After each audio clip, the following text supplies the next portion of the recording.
कीर्तिमृद्धिं ददातु मे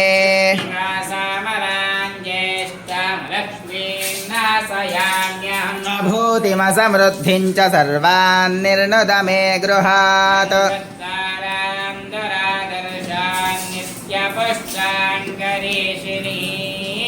ईश्वरीगुं सर्वभूतानां तामिहोपह्वये श्रियम्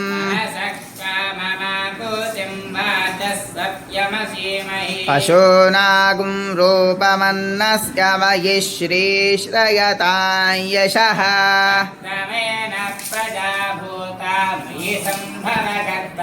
श्रियं वासय मे कुले मातरं पां हरिणीं सुवर्णरजतष्टजां चन्द्रां हिरण्मयीं लक्ष्मीं जातवेद ममावह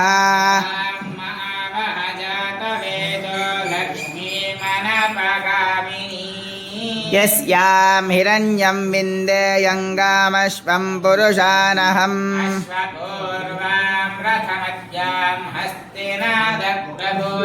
श्रियं देवीमुपह्वये श्रीर्मा देवी जुषताम्